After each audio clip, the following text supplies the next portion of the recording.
Commençons par la dangerosité des résines. Vous retrouverez cet article ingrédients dangereux dans les résines époxy sur le blog. La sécurité au travail. La résine et le durcisseur contiennent également des substances toxiques avant d'être mélangées. Vous devez donc toujours éviter le contact direct avec la peau. Après avoir mélangé les deux composants, une réaction chimique a lieu qui produit des fumées toxiques. Pour éviter l'inhalation, vous devez utiliser un masque respiratoire avec un filtre A2 comme mesure de protection. Cela vous protège des vapeurs et des gaz organiques.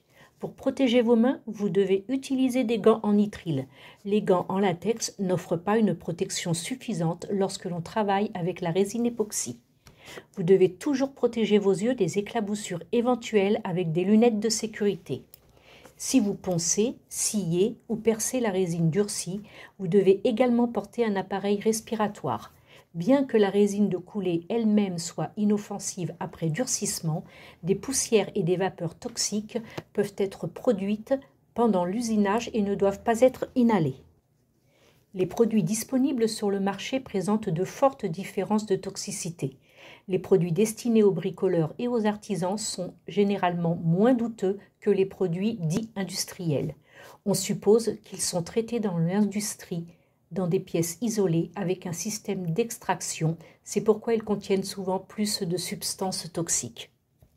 Vous ne devez donc pas économiser du mauvais côté en faveur de votre santé et de la qualité du produit. Les produits industriels les plus nocifs pour la santé sont en effet nettement moins chers que les produits à usage privé.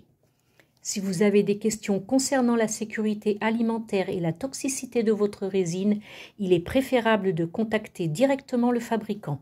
En règle générale, les fiches de données de sécurité des produits sont mises à disposition sur le site web du fabricant. Traitement précoce des maladies de la peau. Si vous remarquez des changements dans votre peau après avoir travaillé avec la résine époxy, n'hésitez pas à consulter votre médecin pendant trop longtemps. Si possible, vous devriez consulter directement un dermatologue qualifié. Si les réactions cutanées ne sont pas traitées directement, elles deviennent souvent chroniques. Des symptômes sur la peau peuvent également se produire lorsque l'on respire les vapeurs de résine époxy. Le contact avec la peau n'est pas absolument nécessaire pour cela. Si vous respectez les consignes de traitement et de sécurité, la résine époxy peut être un matériau particulièrement polyvalent. Parlons dangerosité. L'acide carbolique phénol. L'acide carbolique est aujourd'hui utilisé dans l'agriculture comme désherbant. Il est rarement utilisé comme désinfectant à faible dose. À forte dose, il est considéré comme un poison pour les nerfs ou les cellules et peut provoquer des brûlures chimiques au contact de la peau. Épichlorohydrine, prépolymère et éther diglycidylique. Ces substances peuvent provoquer des réactions allergiques au contact de la peau. L'apparition d'un eczéma de contact qui ne peut être traité est également possible. L'effet de la combinaison des deux substances n'est pas encore connu. L'exposition à de fortes concentrations d'épichlorohydrine ou d'éther diglycidylique sur une longue période pourrait éventuellement provoquer un cancer.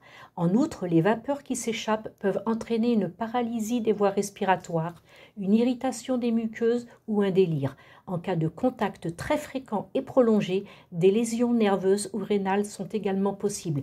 N'hésitez surtout pas à voir au plus vite votre médecin traitant. Pour en savoir plus, n'hésitez pas à consulter la brochure de Plastique Europe sur la toxicologie.